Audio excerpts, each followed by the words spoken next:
revenge. I had to let it go. And when I let it go, God took it. And you know what I'm saying? God took it. So meaning, it would, I don't want to talk too much about it, but the situation was taken care of through the Lord. Not meaning I'm going to just sit here and let somebody smack me. I ain't going to lie, I ain't going to do that. But if somebody sit here and did something to me and stole something from me or did something wrong to me and thinking they got away with it, I let it go and gave it to God. They dealt with a wrong situation. I mean, a worse situation. And I got blessed bigger because I trusted him. Like, okay, you get the revenge on that guy because he don't know no better. So if I go on the sinful way and, nigga, you think I'm a punk? You think I'm a bitch? Nigga, you took that from me?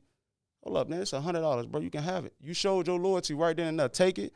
But you could have been around here way more money than that. You know what I'm saying? No telling what is going. Well, we could have been trillionaires together. But your loyalty got broken over $100. Yeah. But that showed me that God see everything. He showed me off top like he can't be in your circle. Man, I feel like we confuse anger with pride. You know what I'm saying? A lot.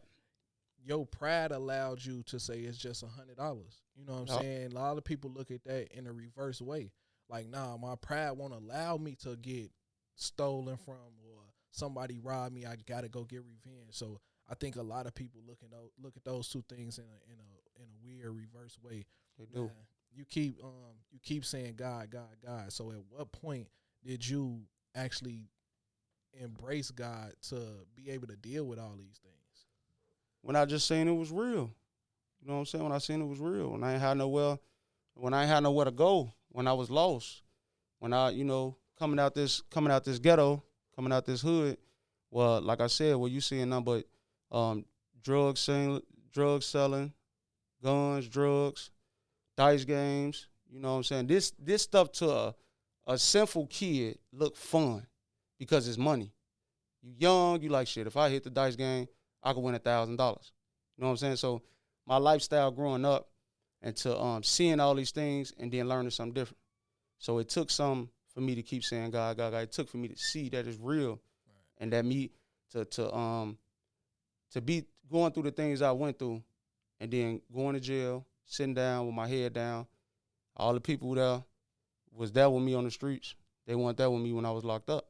So me having my head down, one day I got locked up and I had my head down, and I was like, a lot of guys, I just remember a lot of guys telling me like, hey, Lil Pat, what you in here for, man? What you do? And I was like, man, I don't want to talk right now.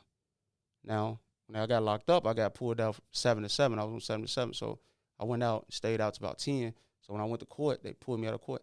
Now this is how I knew it was real. I had my head down. I heard something just like an angel just tell me like, leave the block, leave the hood, leave, sacrifice, trust God. And I said, and I just agreed to it. And I said, I trust you, Lord, I trust you, out of the blue. And then I heard a lawyer knock on the gate, call my name. And he was like, come back in front of the judge. This all in one courtroom. Come back in front of the judge. I stepped back in front of the judge. The judge sent me on about my way and let me go home. And after that, I'm like, dang, it's real. Now, I'm not saying I just changed because of that. I went through 1,000 more things.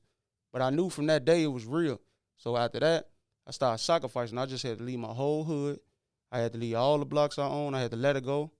And I had to sacrifice these things for God. The Lord came to me in spirit, sacrifice everything. Let it go and trust me. I ain't know how to do that. Coming from the hood, I let it go because my mama, remind you, my mama changed.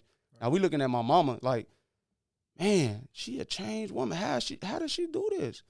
You know what I'm saying? You got to have some type of mentor or witness. She was a witness. Like she praying for us, teaching us. And, it's like, man, it went from there, man. It was like sacrificing, being broke, head down, lost. And the only thing was left was a prayer. God was the only option out of the hood to save me right now, to have me on multiple billboards, to have me here with you right now, to have me on multiple radio stations. God is doing it all, and it's a message behind it. Remind the world that we born rich. Remind the world that we don't have to be lost out here killing each other in this sinful world. Let's teach these kids right. We old enough, we got the sense to teach them. We don't just got to keep talking about the same thing and guns, this and that. Okay, it's easy to pick up a gun and shoot somebody. That's easy. But what about you going to jail for life when somebody trick on you? How you feel now? You lost your whole life to suffer. Right. You know what I'm saying?